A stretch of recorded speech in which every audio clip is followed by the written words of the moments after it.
Good morning and welcome to the Independent Republican Mike Graham. We are here on College Green. We are back in the Tent of Shame. You can't see the Tent of Shame because it's actually over there. I'm not allowed in it apparently because of COVID. But don't worry, there's a load of other people in there who are doing things much more important than I am, which are making it possible for you to see me even as we speak. Behind me, of course, is the Houses of Parliament, the place where we used to worry about, where we thought people didn't really do what they were supposed to do, which was to get us out of the European Union. Last time we were here, we were still in the European Union. So guess what? Now we're not. So I'm delighted to say that my first guest today is Dehenna Davison, who is, of course, the Conservative MP for Bishop Auckland. We'll be talking to her about the Queen's speech, which is coming up a little bit later on. We'll be taking your calls as well, of course. 0344 499 1000 is the number. And we'll be seeing a whole sort of procession of people coming down here. The only thing that surprises me slightly is that nobody else is here.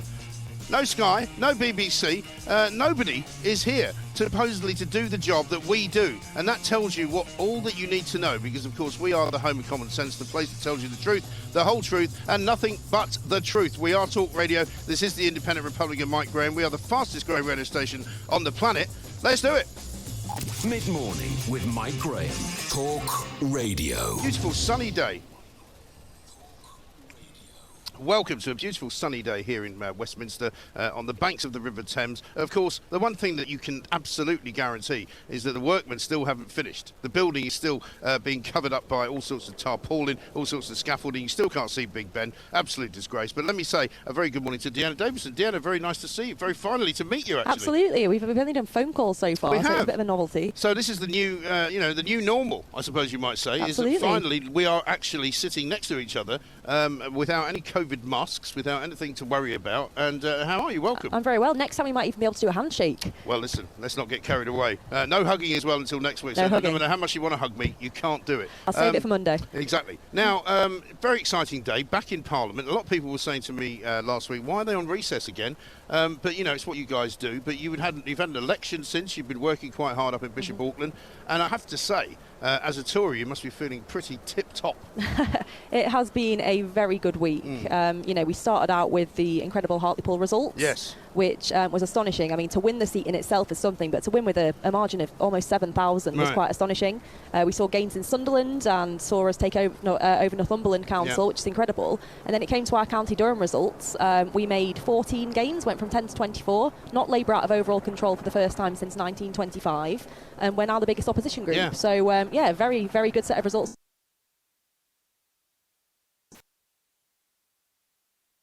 Is a political force pretty much finished? Because I can't see them ever gaining control of this Parliament ever again. They haven't got Scotland anymore. They used to have 48 seats there. They're losing seats hand over fist in the north of England. Could well be in a few weeks' time you'll have another seat because, of course, of the appointment of the West Yorkshire. Why do they need a mayor in West Yorkshire? That's another story, by the way. But, it could be an 82-seat majority. I mean, I can't see them ever getting back into power, can you? Well, I'd say never because, people eventually do often reinvent themselves, but certainly in its current form, the Labour Party's nowhere in the north of England. Well, you think Keir Starmer could reinvent himself as somebody interesting?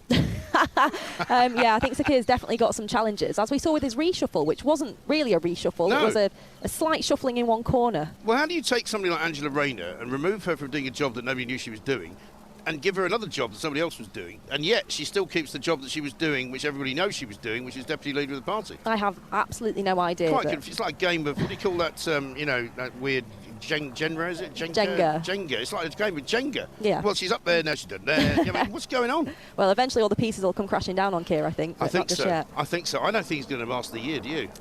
I think Batley will be a real test. I mean, Hartlepool in itself was a massive blow for Labour, but I think if they lose Batley as well, then there's going to be some serious questions need to be asked of him. Absolutely. Now, today is all about sort of levelling up. Now, there are those of us in the media, and I won't ask you to necessarily give a view on Neil O'Brien.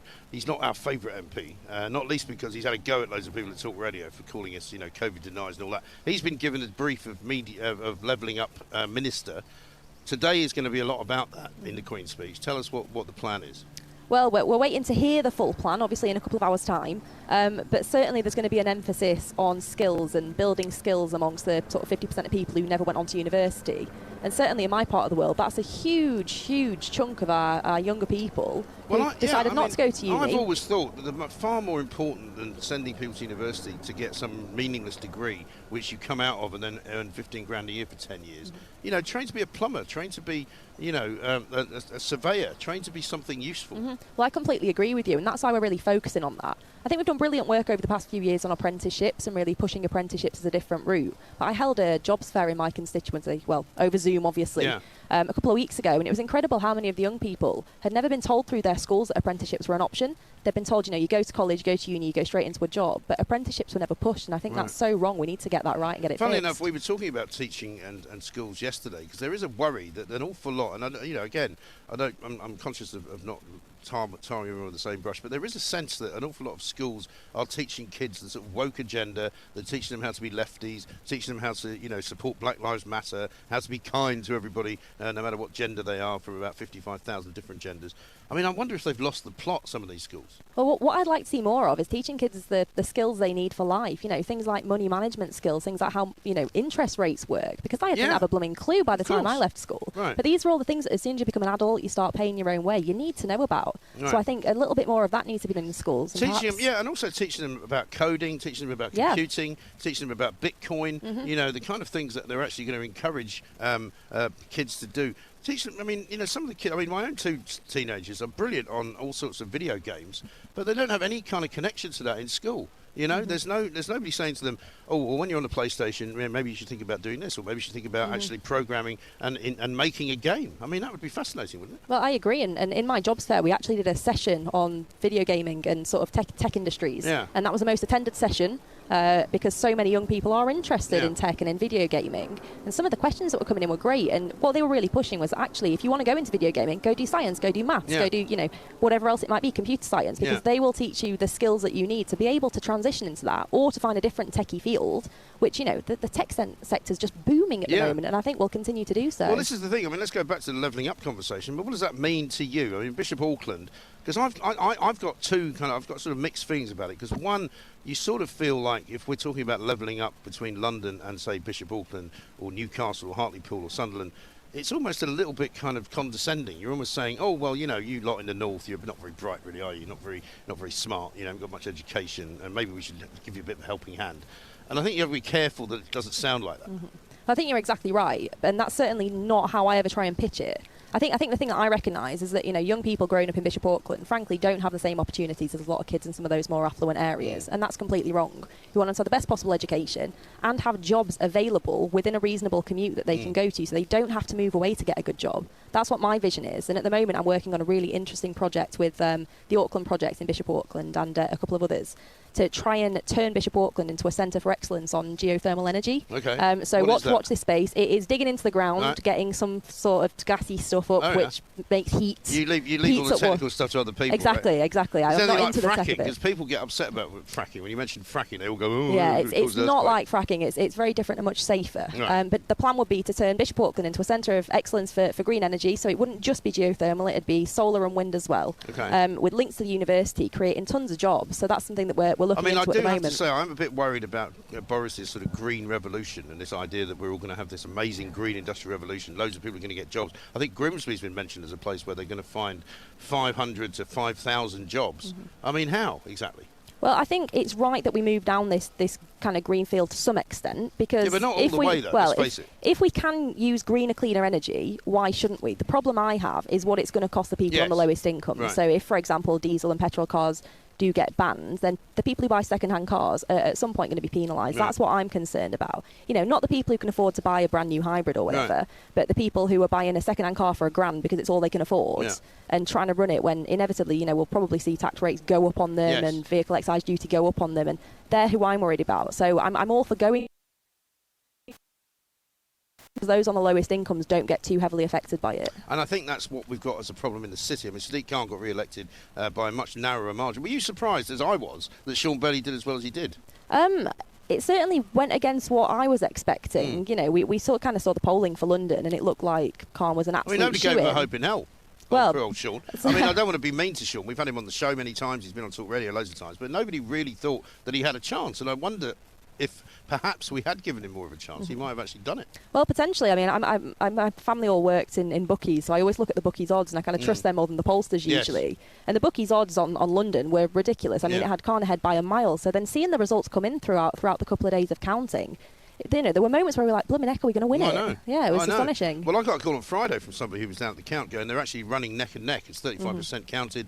And, of course, they were counting, possibly, you know, Sean Bailey's sort of, you know, friendly constituencies before they were counting Sadiq Khan's. But still, I mean, it does show you that even Sadiq Khan and the Labour sort of London market is vulnerable. I mean, if you could get a Conservative mayor back into London to reverse some of the nonsense that Sadiq Khan has done, I think that would be massively great for us. Well, I completely agree. Get rid of some of that woke agenda, as you've spoken about. Look at transport. Look at the cost of commuting for everyday Londoners. I mean, there's so much needs fixing, but the main one is crime. Yeah. Knife crime in particular, which is an absolute scourge on London. We just walked here from, I mean, I had to walk round the block because they've closed off Parliament Square because of the fact that the Queen's speech is coming. And, no, that's fine. There's thousands of police around. I got into a bit of a barney with a couple of them because I was walking across the square where there's no traffic, and this guy's going, "Excuse me, sir, would you mind walking on the pavement?" I'm like, "No, I'm walking on the road because I'm in a hurry. I'm going to work. I need to get there because I've got to walk all the way around." He said, "Yeah, but there are cars." I'm like, "There are no cars. There are no cars. And also, if there is a car, guess what? I'll just step out of the way of it rather than throwing myself under the wheels." What do you think of that? But he was kind of pushing me, and I thought, this could, you know, if I was somebody who they thought was a dangerous individual, that could have gone, you know, another way. Well, it's what you get for being a troublemaker, Mike. Well, I know. I mean, I've always been a troublemaker. But the problem is that a lot of people ask me, you know, are we ever going to get back to the old ways? Are we going to be pushed around by the cops for the rest of the time? Are they going to be turning up and going, "Excuse me, is that a hug you just gave somebody that you shouldn't have hugged?" I mean, I couldn't believe it yesterday, right? Boris gave his press conference, and I thought he was good yesterday. He seemed like he was sort of back to normal almost because he's got good news. Whenever he's got bad news, he's not very good at it. When he's got good news, he's very good at it.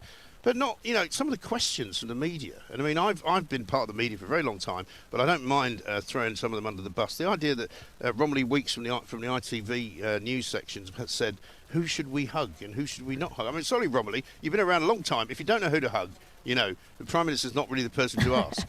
Yeah, it's not the place I'd go to for advice on hugging, is the government necessarily. It's, you know, I think there is this element of personal responsibility, and I think that's a point that the Prime Minister actually made last night, which was saying, you know, if you've got vulnerable family members, you might want to think twice about hugging them, but it's for you to make that call. But this is the thing. He was clearly at pains to basically just say, look, would you just use your common sense? And people kind of, I'm absolutely staggered by the numbers of people who have become almost kind of entranced by the idea that they have to ask permission to do everything. You know, somebody was saying to me the other day, well, maybe the government will give us permission to sort of be optional on masks. It's like, well, you don't have to be given permission to be optional. Just don't wear one if you don't want to wear one. And I mean, we are obviously going in that direction now, right?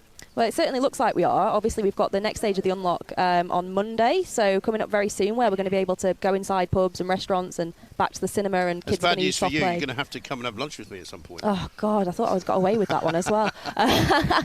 And then, obviously, 21st of June is the big day we're really looking forward to, because that's the day when we're hopefully going to see most of the social distancing measures dropped. We're going to be able to go back to, you know, nightclubs, mass events, whatever else it might be. And I've never wanted to go to a nightclub more in my life. I'm not even big into clubbing. I know, I'm not. Having not been able to do it, 21st of June is going to be awesome. But that's the thing, isn't it? I mean, there have been times when maybe even back in January, when things were really bad, a lot of people were dying, and those of us who were quite sceptical about the lockdown were kind of going, well, all right, okay, I understand you've got to do this. But do you think we'll look back on last year and kind of go, did we need to do all of that? Did we really need to put so many people out of business, so many people out of work? Could we not have done it another way? I think there's going to be a time to look back and review it. I think for now the focus has to be on just getting us through this last bit and, you know, basically making sure we don't have another lockdown again, making sure that we do this at the right pace so that come 21st of June, hopefully, if that's the date we manage to stick to, that's it. And we are able to gradually move back towards living normally, because that's what we're all craving. I think there will be time for an inquiry at some point in the future, but it has to be when COVID's firmly behind us, and actually when it's firmly behind us globally as well, because as we know, the picture in our country is looking quite good. Elsewhere in the world, India in particular, it's not the case. So this is a global fight. We've still got to play our part in that. But at some point, I'm sure there'll be an inquiry and we can ask some of those questions. I mean, the vaccine rollout has been tremendous, and that's been really the saving grace of everything, and probably even Boris Johnson's career possibly as well, because there was a time when an awful lot of Conservative voters were saying, you know what, we're losing faith in Boris Johnson. But yesterday he looked like he was a bit back to his old normal. There's also talk of him maybe throwing an early election. I'll even say this to you, right? How about this for a bit of a theory? My theory is that he throws an early election and he doesn't stand as leader. That's an interesting one. That's one I haven't heard yet. Have you not heard that? No, I haven't. So it's novel.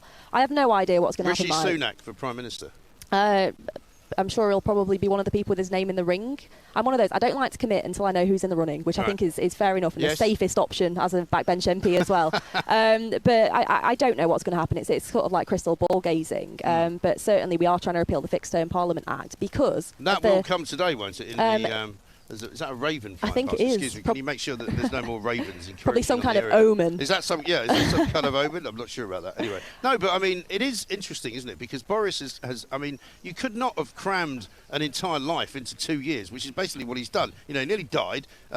He left his wife, got himself involved with a new woman, had a baby, became Prime Minister, got out of the European Union. You're kind of going, whoa, hang on a minute, what else can he do? It's been a very busy and hectic few years for the Prime Minister. I don't know how he's done it. He's also a bought machine. a couple of very expensive lamps, which of course I'm not going to give him a hard time for. Well, however he decorates is up to him, I suppose. I'm not really as long too as he's not fussed. spending our money, but he was spending our money as well, because 60,000 of it was our money. But that's another story. The Mustique thing as well came up yesterday. Is this all just a bit of a smear campaign against him, do you think?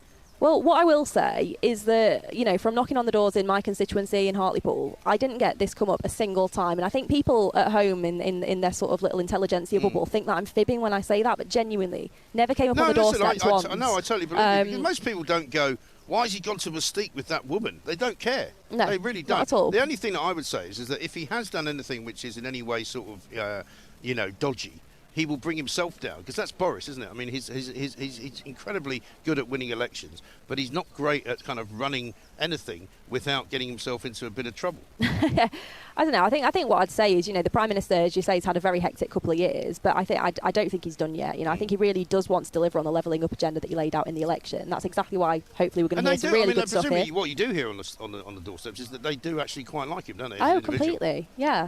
The amount of people who did say to me, you know, I've always voted Labour, but we're firmly on Team Boris, and you know, we're always going to be Conservative now. Right. It's astonishing, and you know. Well, when you go back to 2019, you think of Blythe Valley, which was a mining community, which was pretty much closed down by Margaret Thatcher, and they've actually gone Conservative. You kind of go, really? I mean, are we seeing, do you think, a whole kind of shift in political kind of alignment in this country? I think we definitely are, and it'll be interesting to see where that stops. You know, the question I kept getting asked was 2019 a high watermark for the Tories in the north of England? Right. Obviously, as we've seen just last week, that's not the case at all, because we're still making massive gains. Obviously, we took Hartlepool.